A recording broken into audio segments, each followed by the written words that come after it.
What's good, y'all, man? We're back again with another video. And today we're here doing conference standings predictions. I wasn't going to do this video. I was going to do this video in about a week. But I'm not going to lie, this whole cat trade got me really focused on these standings and how I feel like the Eastern Conference standings is going to be and how the Western Conference standings is going to be. So we're going to get this out the way. We'll come back to the positions maybe next week or a couple weeks. But let's start with the Eastern Conference standings. I am very excited for this video because I feel like at the top we got some surprises because I am high on some teams, lower on some teams. But before we get into this video, make sure you like, subscribe, share with your friends. Now let's get right into this video. Alright, so we're going to start at the bottom, starting at 15. We're not going to spend too much time at all on a lot of these teams. The Wizards. This year, don't win games. Try to get off Valanciunas, try to get off Malcolm Brogdon. Even if you think about it, try to give off Jordan Poole. But this year is to see growth in guys like Jordan Poole, to see how your rookies look at Bub Carrington, Alex Sarr, Keyshawn George, or Keontae? No, Keontae's on the Jazz. It's Keyshawn, I believe. And just try to see the growth of your young guys, Bilal Coulibaly. I'm still questioning the Denny Avdija trade. I feel like he fit what they drafted this year, and Bub Carrington and Alex Sarr. But hey, I guess they wouldn't have Bub if they didn't trade Denny, so I'm not really mad at it. But I do feel like he fit this core. But I am interested to see how this young core looks. I do think they have a lot of pieces that I like personally. So let's see what this young core looks like. Now next in 14 is the Bulls. They don't have a young core I like at all. They do got Josh Giddey. I like Josh Giddey, but other than that, it's like I don't know what they're doing. They asked their general manager, I believe yesterday, how he feels about potentially having a top pick, and this motherfucker talking about hosting a playoff game. The fuck are you talking about? Like, stuff like that is crazy. I still don't think they know what they're doing over there. Hopefully Zach can get out of there. Like, for my sake, I'm a big Zach LaVine fan. I think he's one of the best 35 to 40 best basketball players in the world. But he's been riding on the Bulls for the last couple of years, and I think he hasn't been healthy. But I want to, like, say this now. I think a lot of players, like, we go over to like LaMelo Ball, even Jimmy Butler, players is like the team don't really have a high ceiling. Or for the Hornets, their goal was to tank. I think players take their time with injuries or get hurt or hurt for a longer time just so they can let the team lose games. And I think Zach LaVine has done that for the past couple of years. I don't think he's been that hurt. But I am interested to see how the backcourt looks or how the starting lineup looks in general with adding Josh Giddey. I feel like they thought they probably had a good backcourt in Ayo Dosunmu and Kobe White, which you can still play them two next to each other. But now you got to add in Josh Giddey. I do feel like that could be a little slick dynamic three they got right there. But then you got Vooch, who doesn't fit at all. Yeah, and it's Matas. I forgot about talking about Matas. Hometown kid Matas Vazelis. I don't know what I'm going to see from him because I don't really feel like this is the best situation for his game. So any positives I'm going to take, even though he's a player I really did like coming out of the draft. Any positives I'm going to take, but I don't know what we're going to see from him because I don't know about the team. I don't know if I like it like that at all. But I got them at 14. Now this is where it gets hard. At number 13, I have the Pistons.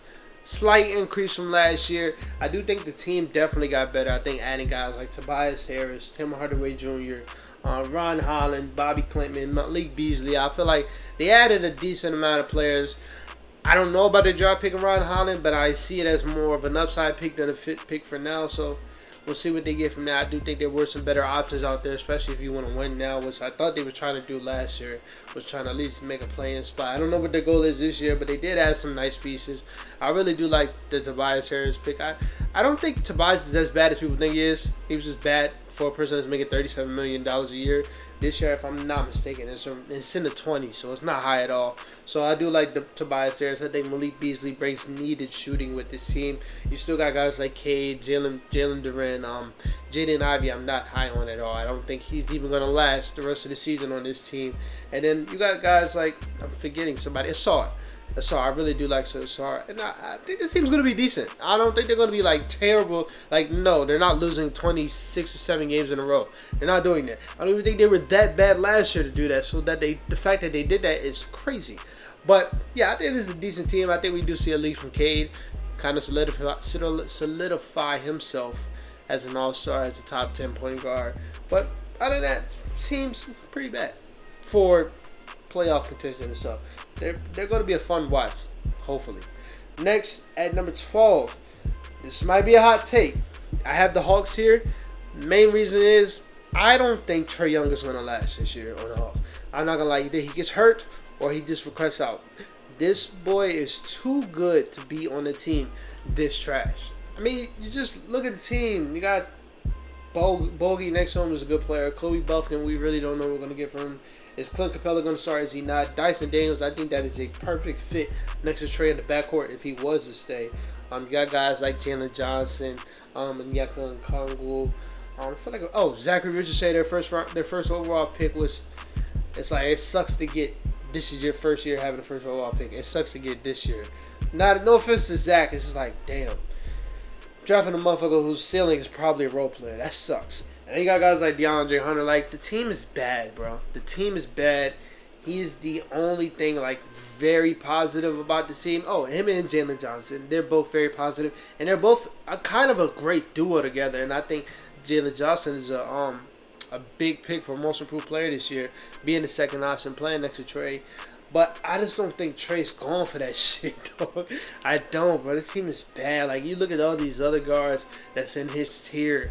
The front offices have built around them and have taken them serious as a player. I keep saying this. I don't think Atlanta did that. I think if you think DeJounte was that, then I think they just did a terrible job with that. I think if you watch basketball, you knew that wasn't going to work.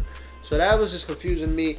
But I do think they have some positives, like I said, Jalen Johnson. I think Bogey is also a player that can win most improved if he starts. I think Bogey is very, very good. Like, very, very good. And I do also like him next to Trae. They got some pieces, though. They got some pieces. It's just, I don't think Trae's going to stay. I don't think he's going for the shit. So I have them at 12. At 11, I have the Nets. Kind of talking myself into the Nets again this year. But again, it's also based on the back of Ben Simmons. I'm hearing he's the healthiest he's ever been, or since the peak years of Ben Simmons. In the runs, he's looking the best he's been since the Nets' tenure. If he's healthy, we even seen it last year. When he was healthy, he was good. So if he's healthy this year, and now he's actually looking at the rim this year, this team is not that bad. You got Cam next to him, both of the Cams, Cam Johnson and Cam Thomas. You still got Nick Claxton. They brought in Bojan, who I don't think he's going to play because I think he did get hurt. But you bought in him. You bought in Noah Clowney. I think Jalen Wilson is a very good player that's going to get a lot more minutes this year. You want to know what we're going to see from Dariq Whitehead and Zaire Williams, but I also think those are decent pieces to grow. And Dorian Finney-Smith is still there. Trent Warford is still there. The team is not... It's bad, but it's like... I would much rather watch this team than any of the teams I just named. They're going to be a fun team to watch. I think they were a fun team to watch last year. It was fun. They ran fast in transition, and they shot hella threes. That's modern day basketball. That's fun to watch. And then Ben Simmons, if he's back to who he is, this is kind of the team you want around him. I don't think I named Nicholas Claxton, but you still got Nicholas Claxton. Like, this team is going to be pretty fun to watch. So I will have them here at 11. So for the first team that's going to make the play-in, at number 10, we have the Raptors. I think the Raptors are also going to be another fun watch. I think if you watched them last year, towards the end of the year, you like what you're seeing a lot from Emmanuel Quickley and RJ Barrett. I feel like they fit the team perfectly. You still got Scotty, all-star, damn near all-NBA guy. Hopefully Grady Dick can take that starting Hopefully Grady Dick can take that starting 2 spot. Because I do feel like him and IQ is a pretty perfect fit in the backcourt. You drafted Jacoby Walter, who is a player that I like. Not a 3-and-D guy. I think he's a little bit more than that, but a very good shooter, decent defender, can score the ball, can put the ball on the court. I think he's a pretty good player. You still got guys like Bruce Brown, Chris Boucher, Kelly Olynyk, guys that if you need to trade, you can trade. They traded for Ochai Agbaji. I think that's a good trade for them. Another 3-and-D wing. You got Jordan Nora. Team's going to be decent. They're going to be a decent team. Decent little fun team. I think they're going to probably surprise some people and be number 10. At number 9, we have the Hornets. Listen, the Hornets, I don't want to say I'm high on, but they're going to be a fun-ass watch, bro. You got Melo coming back. And like I said earlier, I don't think he's just been hurt to where he just he can't come back. The last 2 years, they were trying to tank. So, yeah, you got a little high ankle sprain that takes a month or so, month and a half to heal. Make it 3. So we can get Brandon Miller. Make it 3 so we can get to John Salon. Come on, I think that's pretty obvious, and I think people act like they don't realize shit like that. But you got him, you got Brandon Miller, who I feel like is kind of getting overrated as of right now, to where like a lot of people are talking about him now like the player that he's going to be in the future. He still has a lot of room to grow. I still want to see a lot more shot creation, but the shot creation that I did see last year, I was very surprised that I did see that. The shooting, I knew we were going to get that. Very good shooter. I think this year he takes a leap defensively because they're going to need that. But I think he just has that personality to where like he knows where to get better at. He knows how to get better at. So I think he's going to take a leap. You still got Miles Bridges. I guess I'm the highest person in the world on Tadon Salon, and I'm the only one that understood the pick. 6'10" guy, long wingspan, can shoot the ball. Let's see if we can make him a 3D wing. Like, I think, and he looked pretty decent in the summer league. His tape that I watched going into the draft looked decent. I don't know why a lot of people are so low. He fits his team. If your lineup is, let's say for the future, if you're in 2-3 years when he's good, let's say the lineup is Melo, Brandon Miller, Miles Bridges, Tadon Salon, Mark Williams. That's all six and up. That's the type of lineup you want to build in this NBA. And I think he fits that perfectly. A guy that shows effort on defense, who can shoot the ball. I think is a good cutter off the ball. I think he's going to fit perfectly with a passer like LaMelo. I'm pretty high on this team. And then you got off the bench, you got guys like Trey Mann, who played very good once he got there. Same with Vasily Micic. You got Nick Smith, who's still there. You got Nick Richards, one of the most underrated backup bigs and bigs in general in the league. This team is decent. They're going to be in the play-in. Melo has taken worse teams to the play-in. So they're going to be the 9th seed. At number 8, the Heat. I want to know what they do this year. I want to know if they do trade Jimmy. Because I think it might be time. It might be time. I don't think you can't just keep going 8th seed, 8th seed, 8th seed. Oh, 1 year. A first seed. Now back to the 8th seed, 17, 16. Like, you got to kind of like now trade Jimmy. See if you can get a piece to build around Bam. But I still do like this team. You got, I think the Terry Rozier addition last year is pretty much underrated. I just think he got hurt last year. Jimmy got hurt. Tyler was hurt. So they really couldn't see what this team looked like. But the line above Terry Rozier, why am I blanking on his name?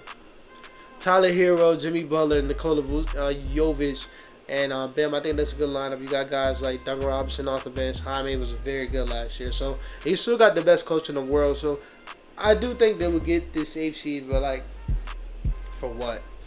At number 7, this is where it gets hard because this team I'm about to name now can finish as high as the 2nd seed. That's how hard the East is. I think a lot of people look at the West as being a hard conference, which it is. But I think both conferences are crazy hard. Pause. So at number 7, we got the Orlando Magic. Surprised a lot of people in the playoffs last year. Had a very good playoffs, even though we were hurt. But they did have a very good playoffs. I think they made the right additions this year, bringing in KCP, having a very good draft pick in Tristan De La Silva. Damn near the same player as Franz, but can shoot better. And KCP is a huge addition for this team. This way, his shooting, his defense, him being a 2-time champion, a veteran-led player. I think him next to Jalen Suggs in that backcourt is going to be a very hard backcourt to score on. And then you got guys like Franz and Paolo who are not bad. To me, they have the best defender in the world if he was given the minutes that he should be. And if he's healthier this year, I think he will get above 25 minutes a game, especially since he said yesterday that he gained 30 pounds. So you know what that means. He's trying to play the 5 this year. And they didn't really like what they seen from Wendell Carter at times last year. They liked a lot. They looked better at times with Goga Batase. So if you're putting Jonathan Isaac at the 5 in your lineup is Jalen Suggs, KCP, Franz, Paolo, J.I., and then off the bench you got Anthony Black, Tristan De La Silva, Mo Wagner. You will still have Wendell Carter if they don't trade him. Goga Batase, Cole Anthony, Jet Howard. This is a very, very good team. One of the best teams the Magic has had probably since the Dwight era. This is a very good team, but the East is deep, bro. The East is deep. They can finish over a lot of teams in the East, except the Celtics. But the East, this is my prediction. I think they're going to finish at number 7. But they're a very good team. At number 6, we have the 76ers. Now, we all know the 76ers made a big addition this year, trading or signing Paul George. So they got the big 3 of Paul George on the beat. They drafted Jerry McCain, who I feel like is the perfect fit for them. Off-ball shooter who can play on-ball at times. Small guy, but not a liability on defense. Gets all the effort in the world. Very good player. And I think him and Tyrese going to have some very good moments next to each other. Pause. I don't know why I had added a pause to that. But the one thing I'm thinking they're lacking is like the size at the 4 position. But back that up with Joel Embiid and Andre Drummond. They're going to be decent. The bench is kind of bad though. Kyle Lowry, Eric Gordon. I just praise them with Jared McCain, Gershon Yabusele. It's kind of bad. Don't really have like a 6-man a year type player coming off the bench, but they're going to be a good team. That starting five is crazy. Tyrese, Kelly Olynyk, Kelly Oubre, Paul George, Caleb Martin, Joel Embiid. They're going to be a very good starting five, and then the bench is. It's bad, but like you got a lot of veterans on this team, so you're gonna be pretty good. Kyle Lowry, Andre Drummond is one of the best backup bigs, if not the best backup bigs. I don't think Robert Covington is trash. You still got Kenyon Martin, Silas Quinones. Ricky Council is going to get some minutes. Ricky Council is a very good player. He's going to bounce. He's going to have a jump this year. I'm predicting that he's going to have a jump. Ricky Council is a big piece for them. A very, very good 3-and-D wing. Gets a lot of effort. He's crazy. He's very good, very athletic. I like him off the bench. This team's going to be decent. It's going to be a 6 seed. Now, number 5, we had a team that just made the big trade. We have the New York Knicks.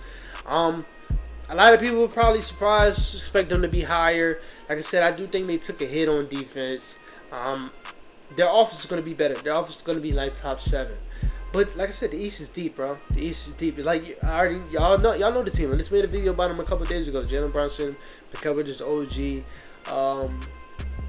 I don't know. Oh, Josh Hart and Cat. Like, I think that should be the starting 5 because, like I said in my video about Cat in the previous video, I don't think him and Mitchell Robinson can play with each other. I don't think that's a good fit. You got Deuce McBride off the bench. You have Mitchell Robinson. 7-man deep. Don't have nothing else. Keita Bates-Diop, no. They just released my boy Marquise Morris. They just released him. I don't know why. Hopefully he comes back to us because he was very good in the playoffs.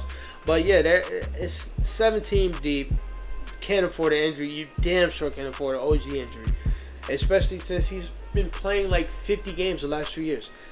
Hasn't really been that healthy. But he's still very good. But if he's out, that's a huge loss. So I have the Knicks at number 5. At number 4, I had the Pacers. Now listen, it's just, bro, regular season, that offense is made. Let me take it back. The offense is made for everything. Offense is made for the playoffs, regular season. The offense is crazy, but it's going to carry them a lot more in the regular season. Adding guys like Pascal for the whole season, having Benedict Mathurin back, a guy that I feel like we just all forget about because he during the run last year he really didn't play because he was hurt. But adding him there, you still got the vet guys like Pascal, like Miles Turner. Tyrese is going to be good this year. Hopefully, well, not hopefully because my team's in the East, but for their standpoint, hopefully he can get back to what he was early in the season. Last season, you got him, T.J. McConnell, the best backup guard in the league. OG Toppin fit perfectly with this system. Like, they got a lot of pieces over here. Ben Shepherd. Hopefully Jarris Walker can play, but I just don't see it. They just re-signed Obi.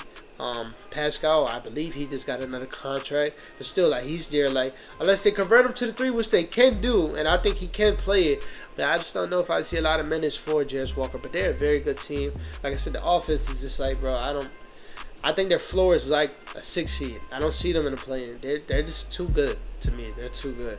So I have them at 4. At number 3, I assume I have the Bucks. Yeah, I have the Bucks here at number 3. They would have been 2, but I just like top 3 guys are older. The top 5 damn near are older guys.